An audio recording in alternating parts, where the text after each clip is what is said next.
Before you start listening, let me ask you something. Have you ever stood somewhere so quiet that your own breathing sounded like a threat?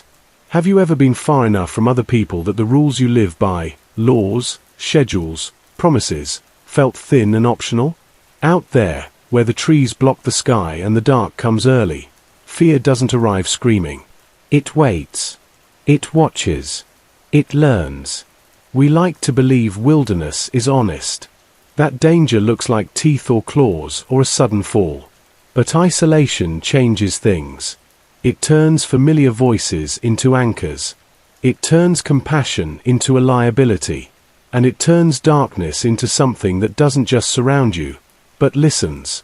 If you hike, camp, or work in wild places, part of you already knows this. We are fragile animals pretending we're in control. And every year, some of us vanish because we trusted the wrong instinct at the wrong moment.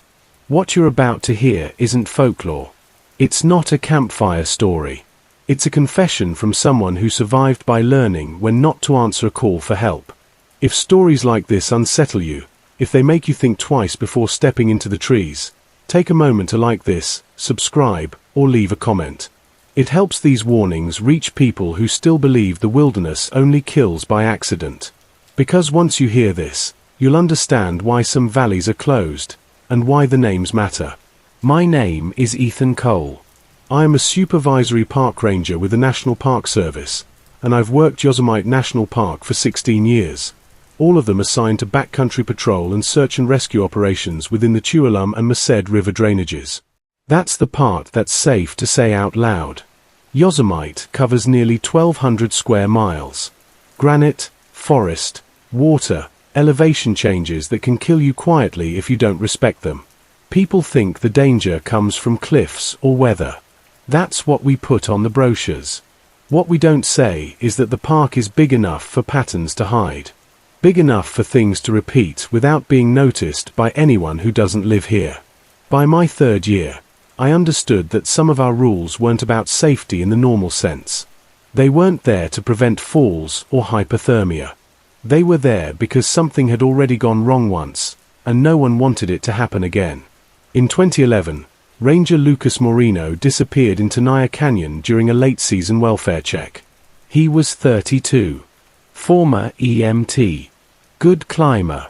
He broke Rule 3, the one about responding alone after dusk, because he thought he heard a child crying near Pyewiak Cascade. We found his radio 2 days later. We never found him. Officially, it's listed as a probable fall with unrecovered remains. Unofficially, his name is why Rule 3 exists at all. And rules like that don't come from imagination. They come from guilt.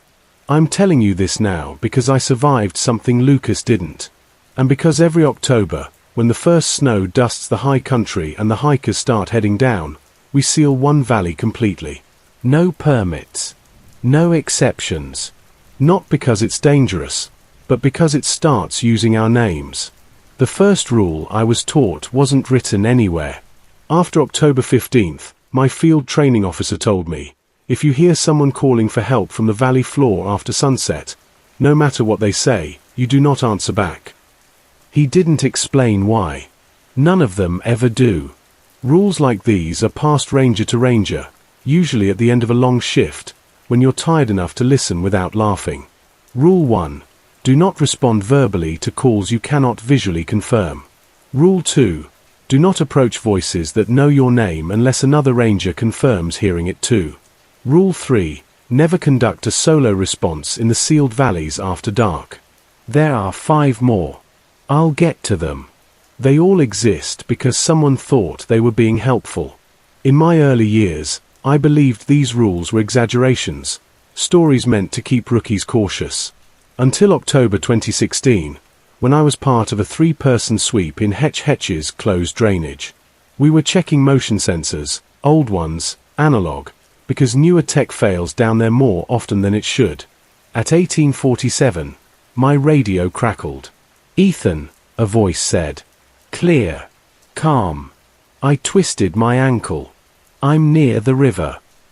It was my wife's voice. I didn't have a wife at the time.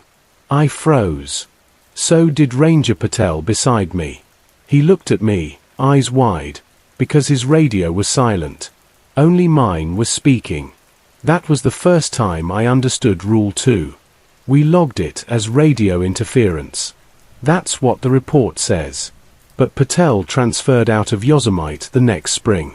And I started memorizing the rules instead of questioning them. The thing about these encounters is they don't feel wrong at first. They feel reasonable. Familiar.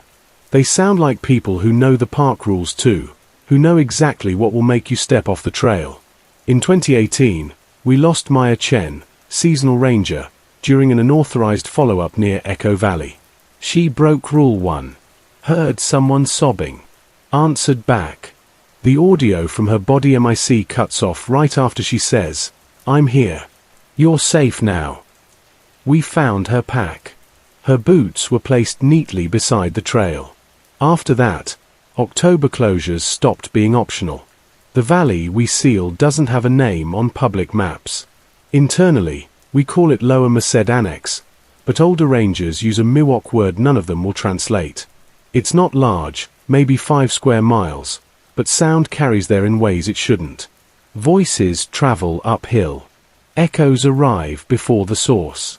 And every year, around the same time, it starts testing us. It began small this season.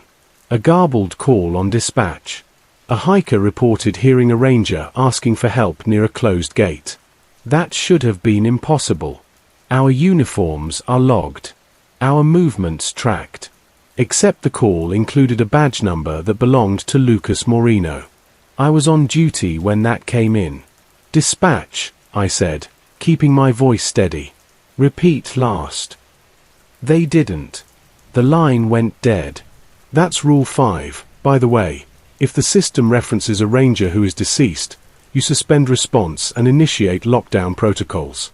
We didn't lock it down that day. Administration hates closures. They hate anything that looks like superstition. They told us to attribute it to prank calls or crossed frequencies.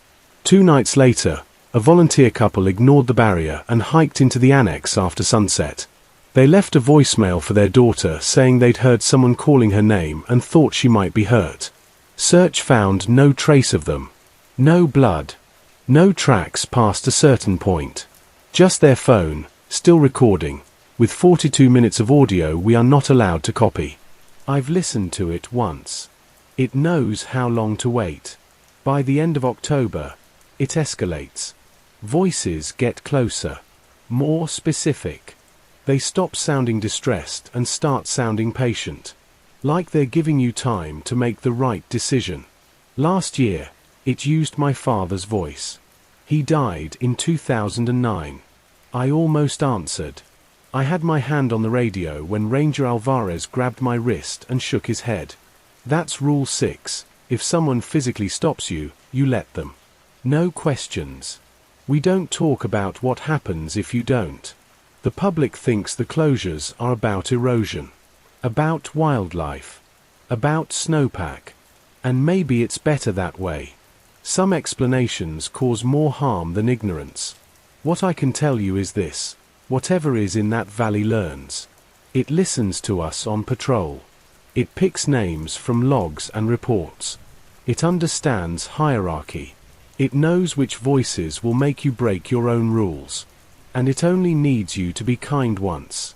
I'm recording this because containment is slipping. Because staffing is thinner every year. Because people like me are getting tired. And because sooner or later, someone will hear the right voice on the wrong night. If that happens, I want you to know why the rules exist. And why answering feels like the right thing to do. By the time November settles in, Yosemite sounds different. Fewer engines. Fewer human mistakes masking everything else. Snow dampens footsteps.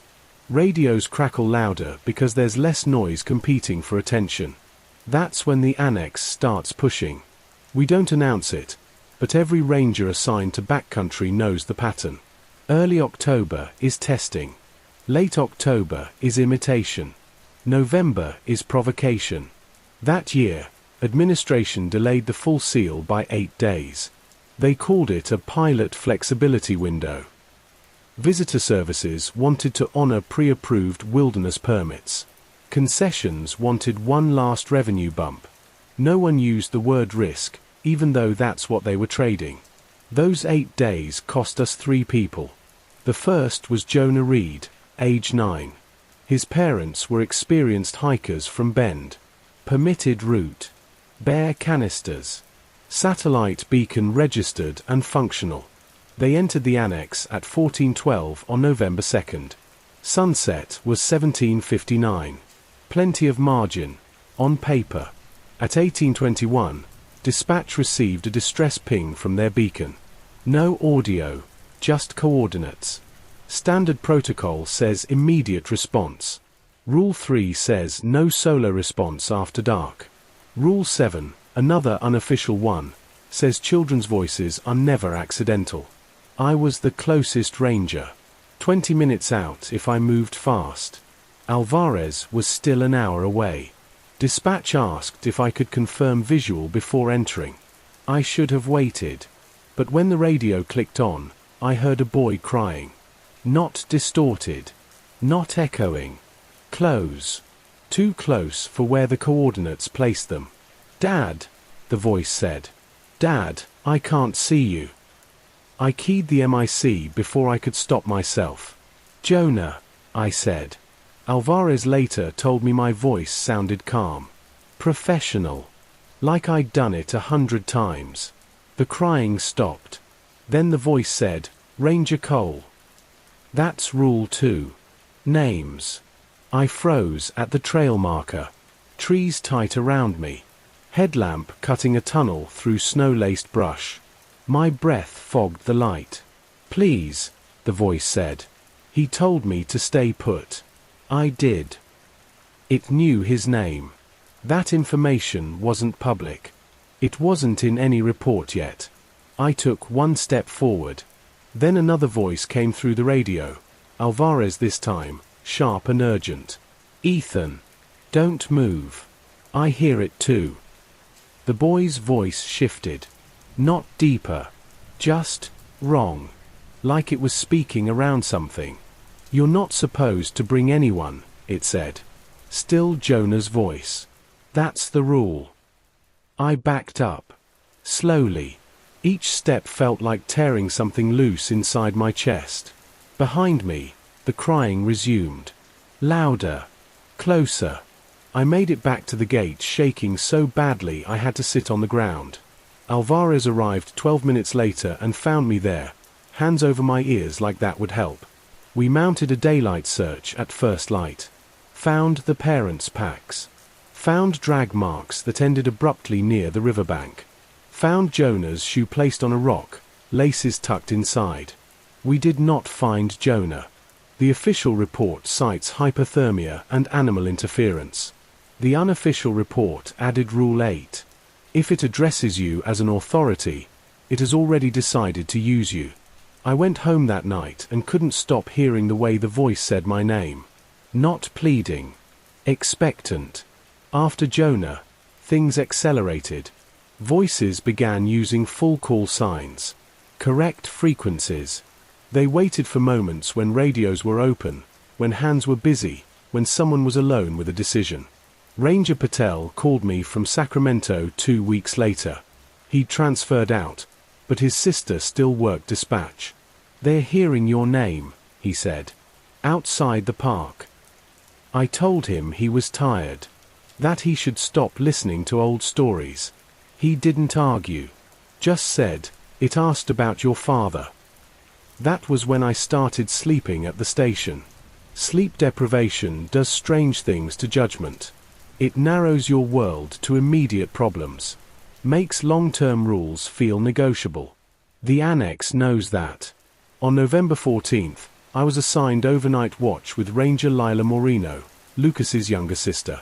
She'd transferred in the year after his disappearance. Officially, grief counseling recommended distance. Unofficially, she wanted answers. She knew the rules better than anyone. We sat in the tower overlooking the western approach. Thermal cameras on. Audio sensors armed. Coffee gone cold between us. At 1:32, the perimeter alarm tripped. No movement on thermal. No heat signature. Just sound. Footsteps. Measured. Heavy boots on stone. Lila leaned forward. That's not an echo. Then the voice came through the external speaker system, activated manually, from inside the fence. Lila, it said. She went still. I could see her jaw tighten. That's not him, I said quickly. Too quickly. It's his voice, she whispered. The voice laughed. A soft sound. Almost embarrassed. You always said you'd come looking, it said. You broke the rule for me once already. Lila stood. I grabbed her sleeve. Rule 9. If the voice references shared memory, physical restraint is authorized. I have to know, she said. Tears streaming, but her eyes were focused. Determined. If there's even a chance. There isn't, I said. You know there isn't. The voice outside sighed. He never tells you everything, does he? Then it said something I had never told anyone. Dad wouldn't like this, it said. In my father's voice. You shutting her down. My knees nearly gave out. Lila looked at me, confusion flashing across her face. That's not fair, the voice continued. You taught them to help people.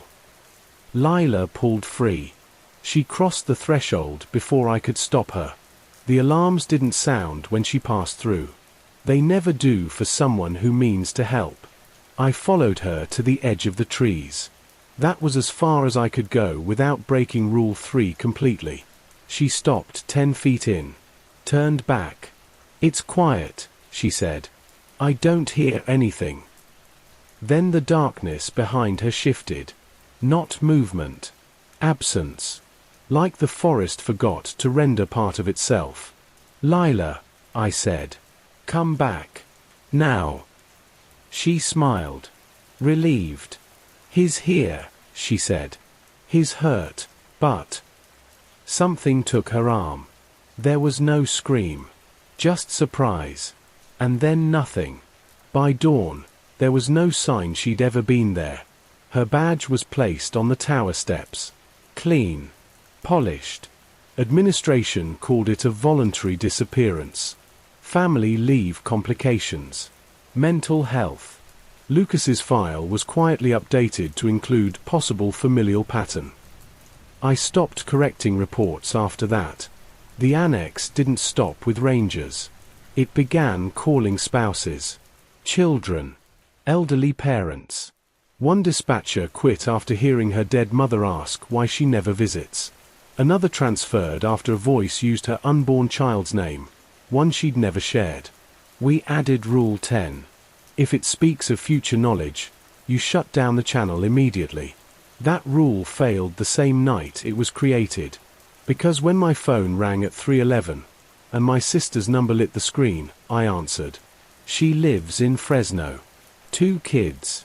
Knows nothing about the annex. Ethan, she said. Breathless. I just had the strangest dream. Dad was calling you. He sounded scared. I said nothing. He told me to tell you not to stay there, she continued. He said the valley is hungry. I hung up without explaining. Sat in the dark until morning. That's the thing about this place. It doesn't just mimic voices. It tests loyalty. It learns where your rules bend under the weight of love. And it remembers every time you almost break.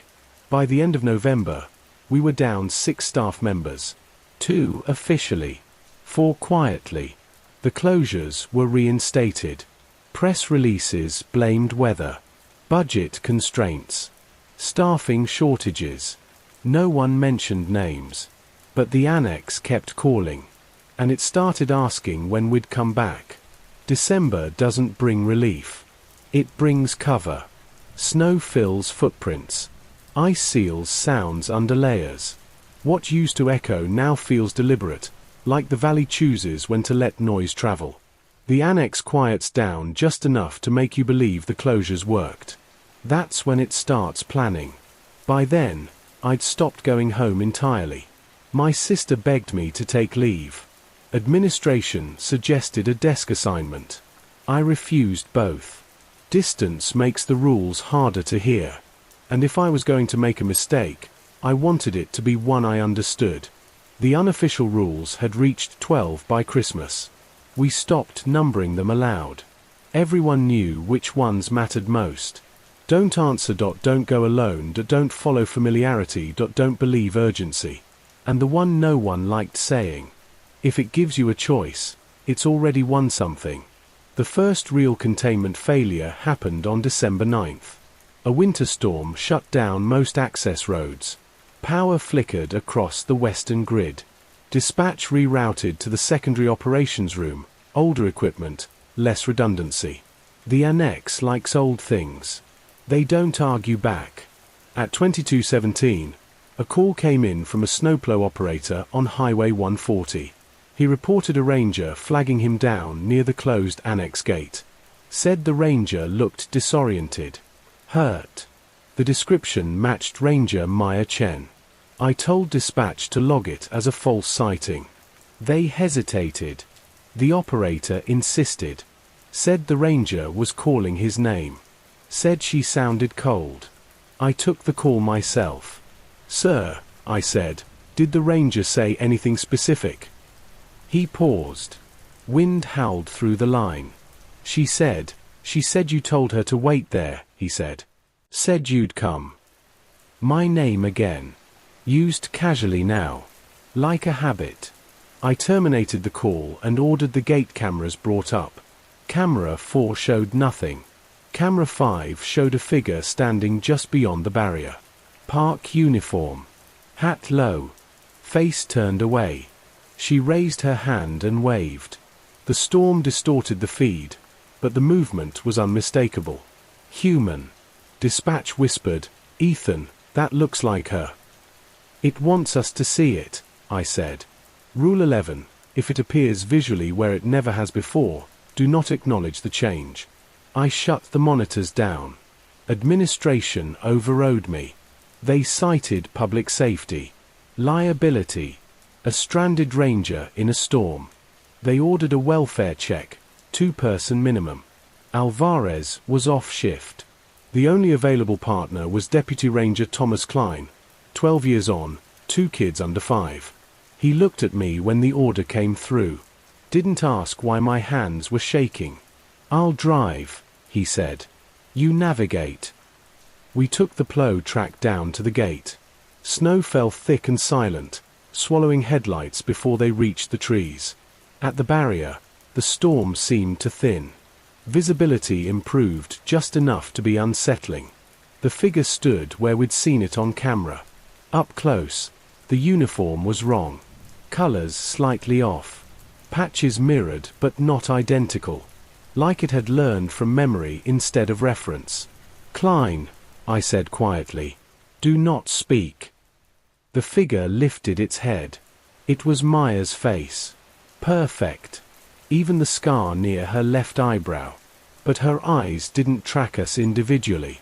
They focused on the space between us. Tom, she said.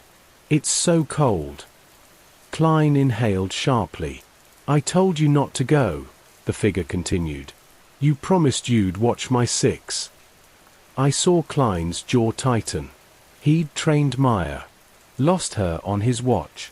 I have to, he started. I grabbed his arm. Hard. That's not her, I said. It's using her. The figure frowned. A subtle expression. Confused. Why would you say that? It asked. I remember your kids' names. It took a step forward. Snow didn't compress under its boot.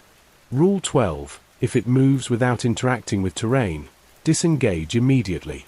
I pulled Klein back toward the truck. He resisted, eyes locked on the face he wanted to believe. She's alive, he said. Look at her. The figure smiled. I am, it said. Klein broke free. He crossed the barrier. The storm surged back all at once, wind screaming, visibility dropping to nothing. The figure vanished into it like it had never been there. I found Klein's flashlight 30 yards in. Still on. Beam pointed straight up, no tracks. No blood. His radio keyed once at 23:02. Open MIC breathing. Then a voice, not his, said, "You should have come sooner." After that, the calls changed tone. They stopped asking for help. They started asking questions. Why do you keep people out? Why do you hide us? Why are the rules more important than them? Dispatch reported hearing two voices at once on the same channel. One familiar, one overlapping. Sometimes the familiar voice answered questions before they were asked. We shut down live radio traffic in December. Switched to burst transmission.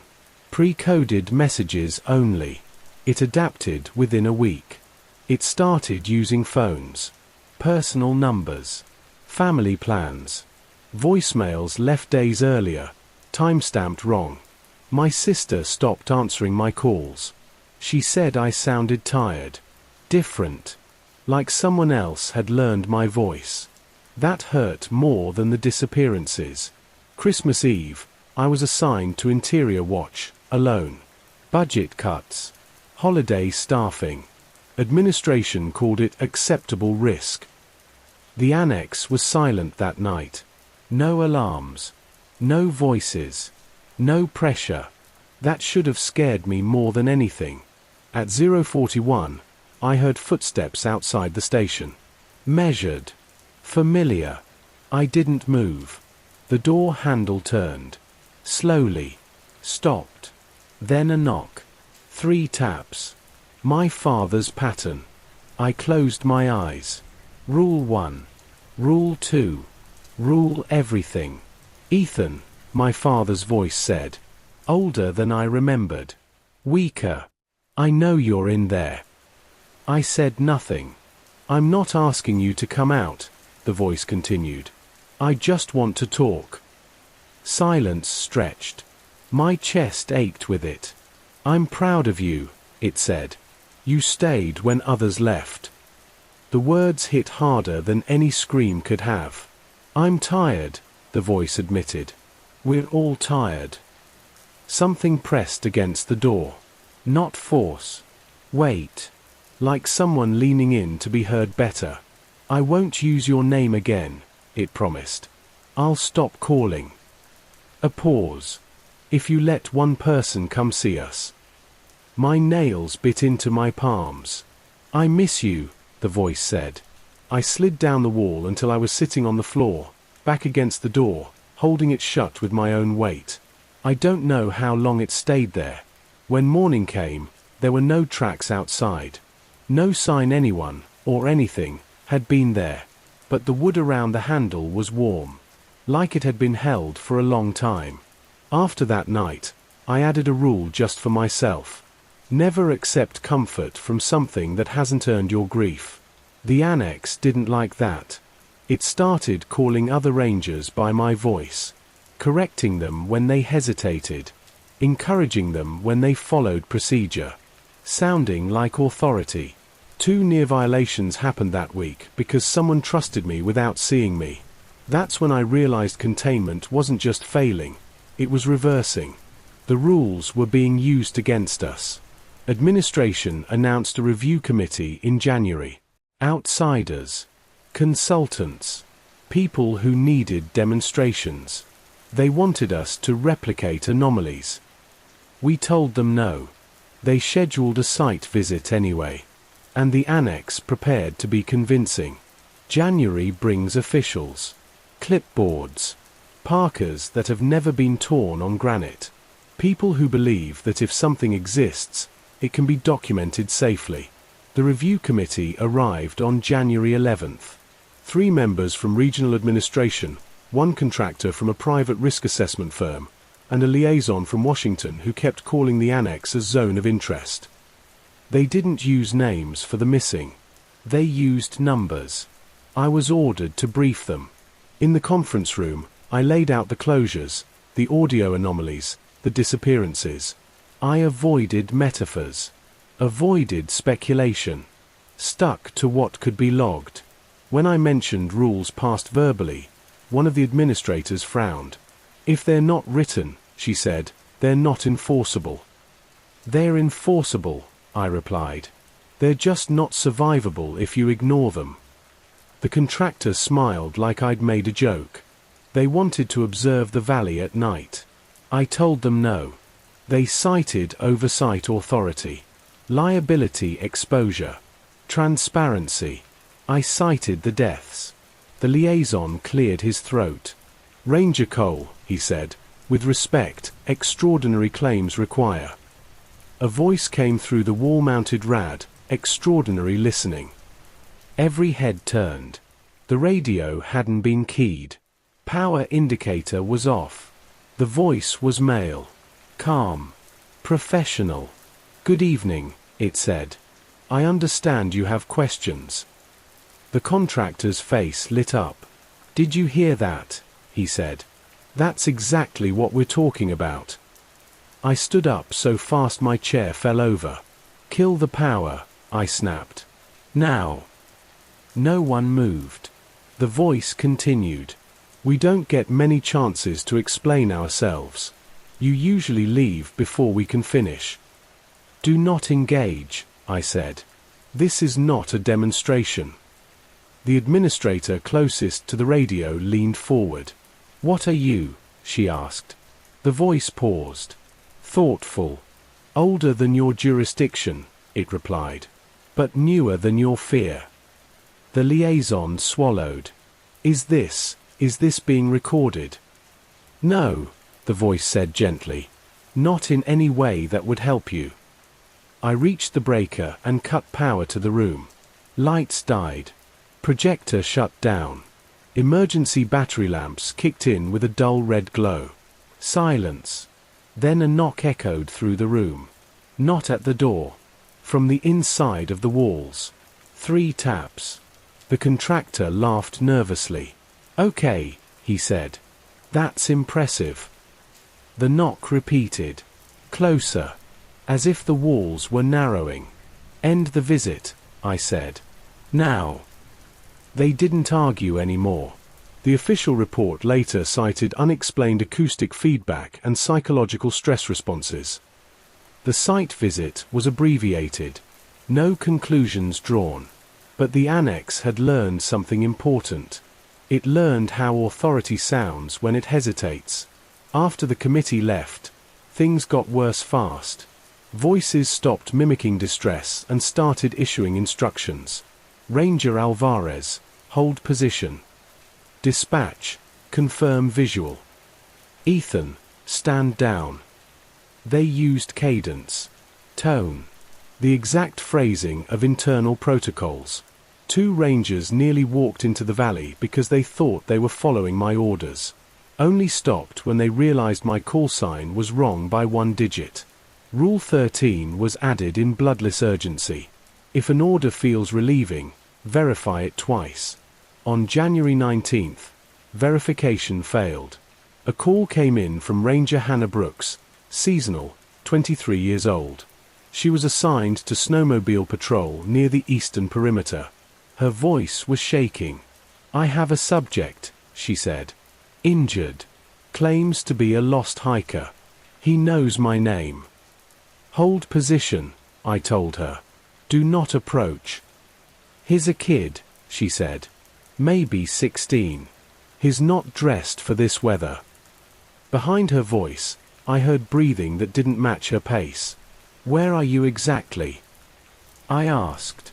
There was a pause. Then coordinates. They placed her just outside the annex boundary. Rule 7 again. Children's voices are never accidental. Hannah, I said carefully. I need you to back away. Slowly. The radio crackled. A new voice came through, young, frightened. Please, it said. She's not listening. You have to tell her. The voice said my name wrong. Emphasis on the wrong syllable. I keyed the MIC to warn her. The radio cut out. Alvarez and I reached her location 40 minutes later. We found her snowmobile idling. Engine warm. Helmet on the seat. No tracks leading away.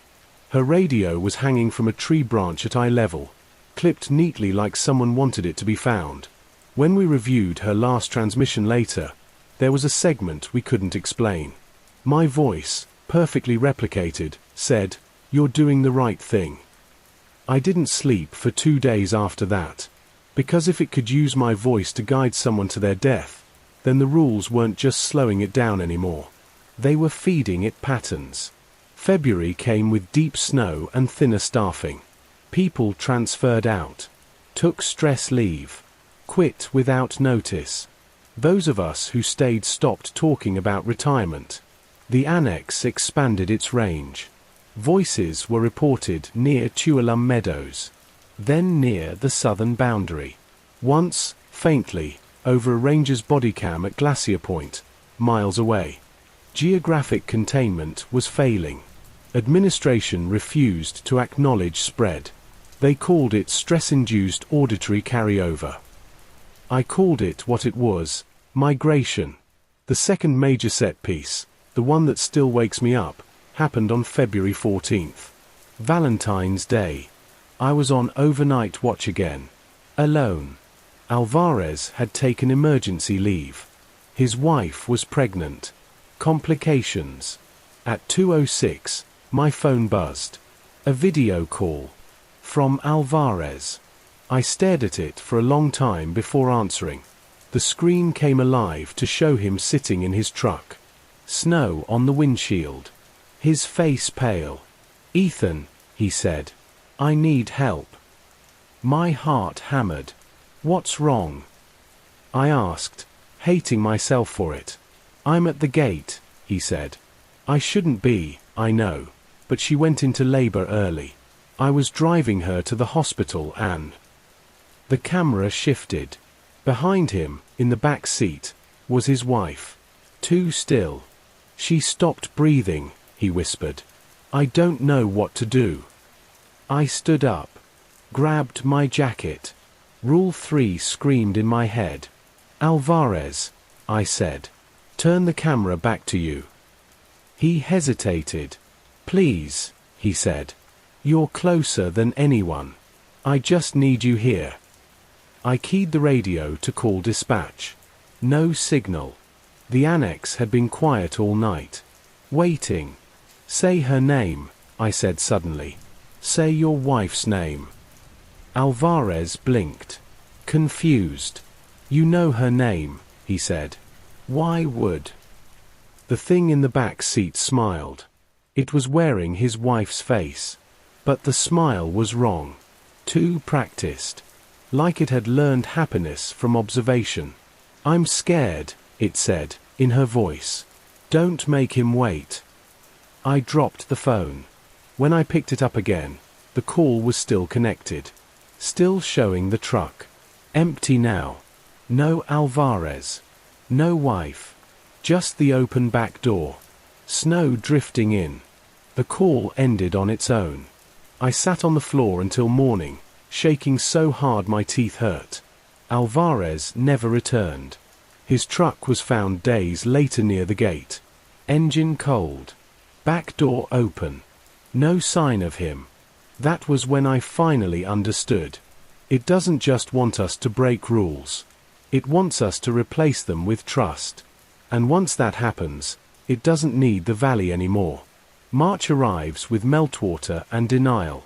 Snow recedes just enough for people to believe winter's grip is loosening. Trails reopen in stages. Administration calls it recovery.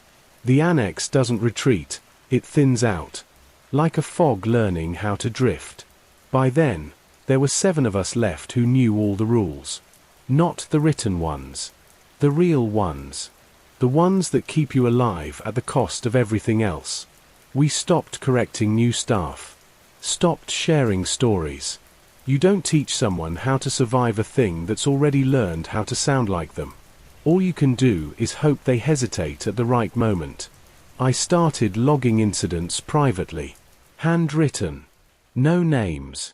Just dates, voices, outcomes. Patterns emerged that I didn't want to see.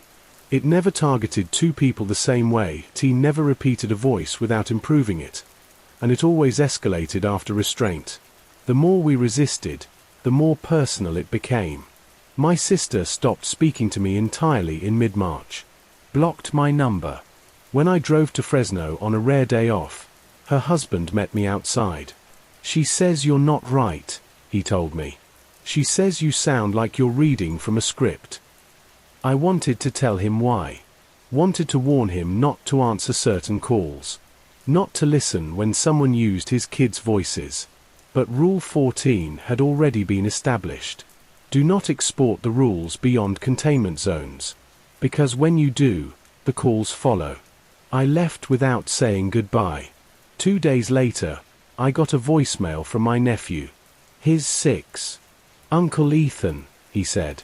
"Mom says you're busy. But Grandpa told me you're supposed to help when people get lost." There was a pause. "Are you lost?" I deleted the message without replying and sat in my truck until dark.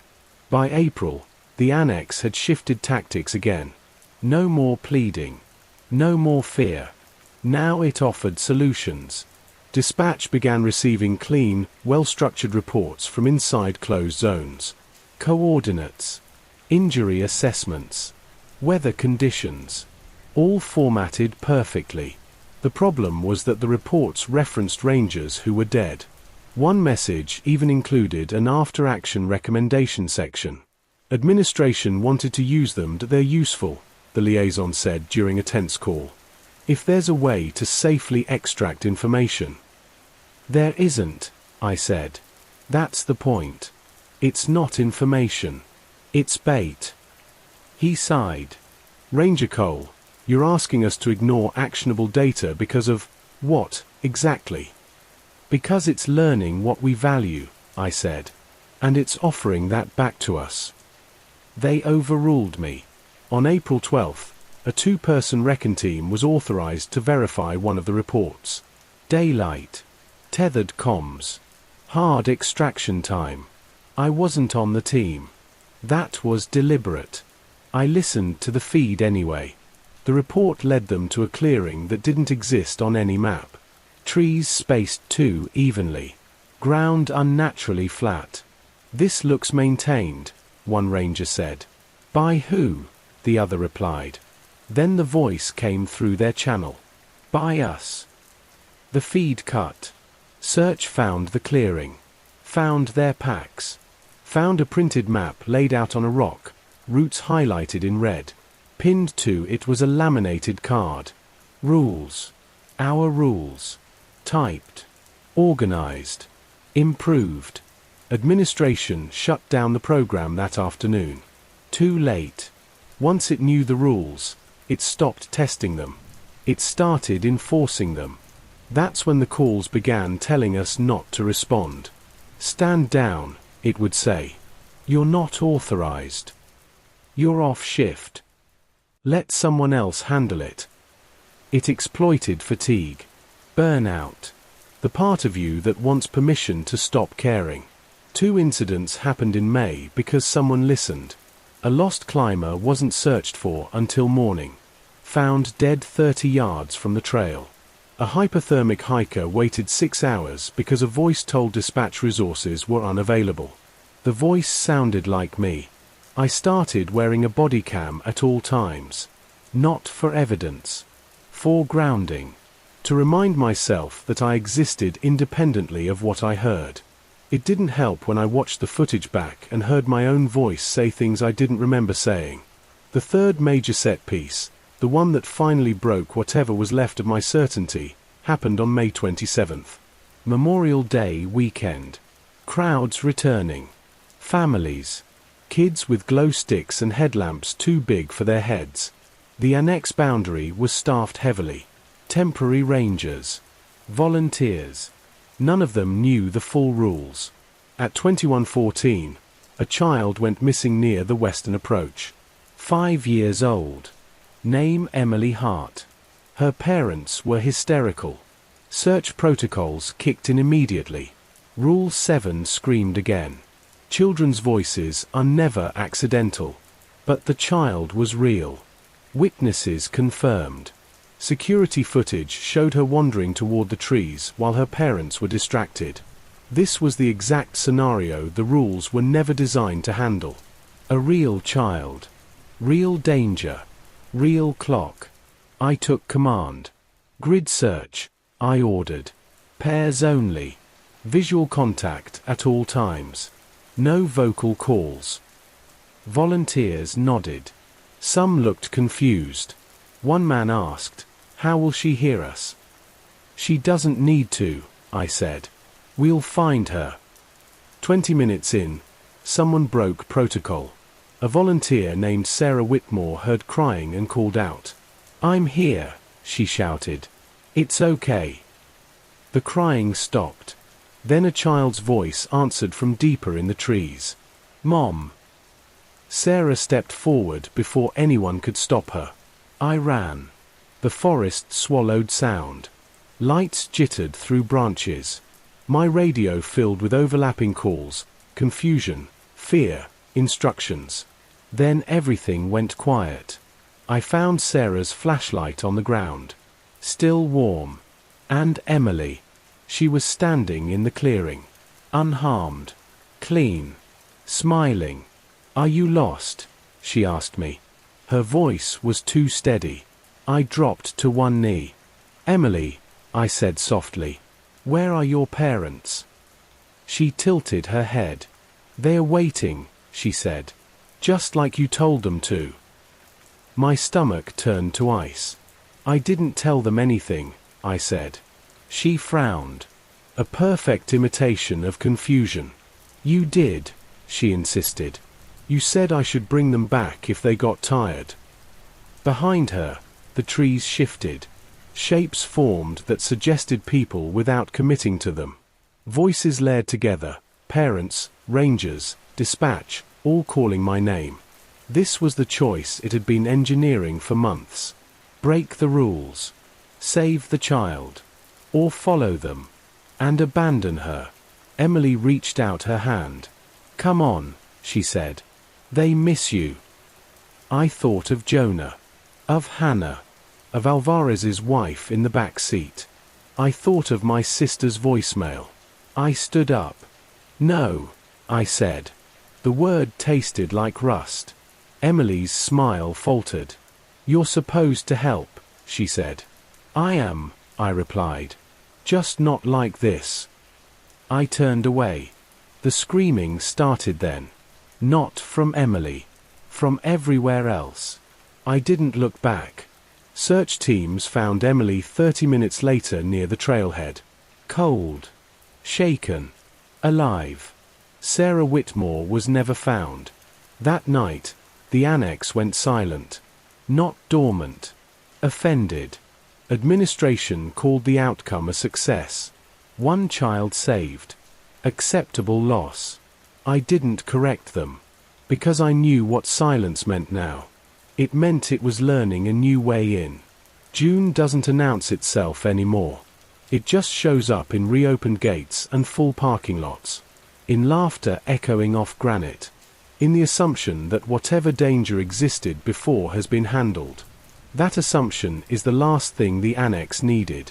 After Memorial Day, the silence broke, but not where we expected. Not in the valley. Not at night. It started at 10:43 a.m. on a Tuesday.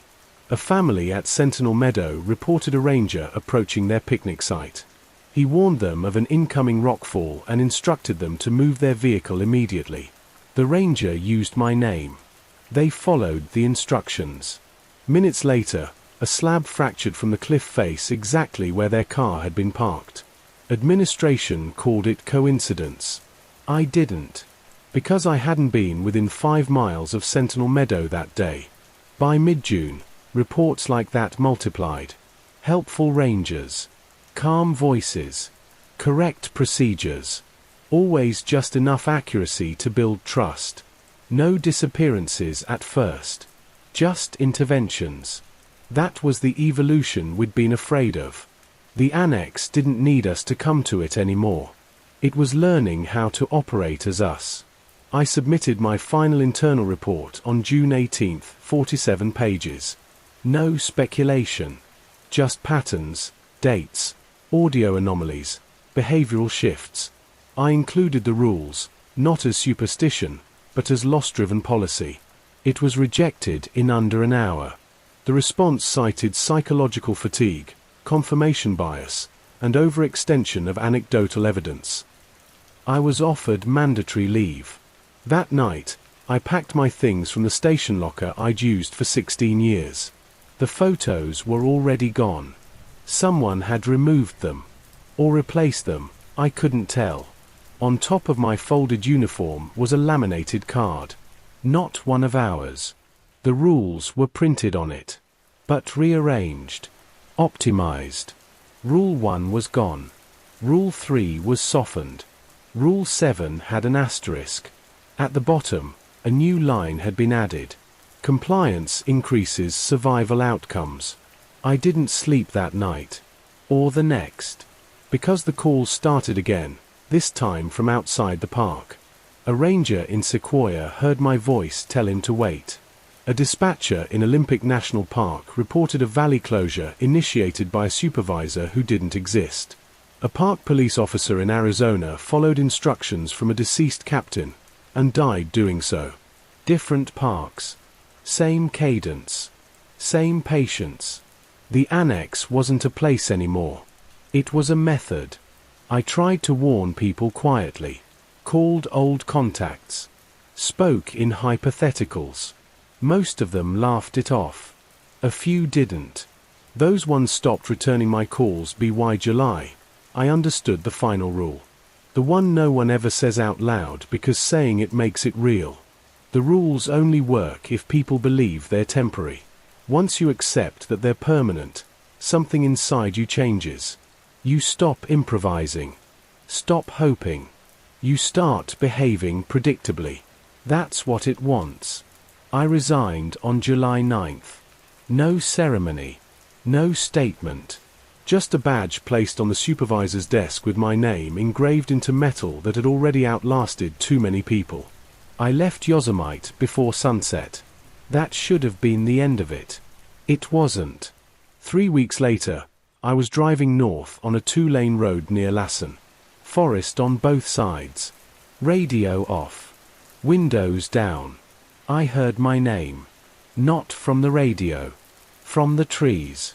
I didn't stop the car. The voice didn't chase me. It didn't need to. Because I already knew what it would say. It would say it understood now. It would say it was learning restraint. It would say the rules helped it see us better. I'm telling you all of this because you are not outside this system. If you hiked, if you camped, if you work search and rescued, if you answer phones or radios or doors because someone sounds scared, you are part of the environment it studies. Here are the rules as they exist now, not officially, not safely, but truthfully. 1. Do not respond to voices you cannot see. 2.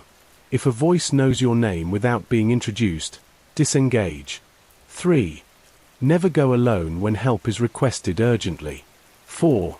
Children's voices are never accidental. 5. If an instruction feels relieving, verify it independently. 6. If something offers comfort before earning trust, refuse it. 7. If the voice sounds like authority, assume it isn't. 8. If someone you love sounds wrong, even slightly, do not correct them. Leave. 9. If you are asked to choose between rules and compassion, choose the rule. 10. If you break one rule, it will remember. These rules don't stop it. They slow it. They buy time. And time is the only thing we've ever actually been enforcing. I don't expect you to believe me. Administration didn't. Most rangers don't. Not until it happens to them. But if you ever hear someone call your name from the dark, and it sounds right, too right, understand this. It didn't find you by accident. It learned you. And eventually, someone always answers. If you're hearing this now, that means containment has already failed somewhere, and the rules are no longer being taught fast enough.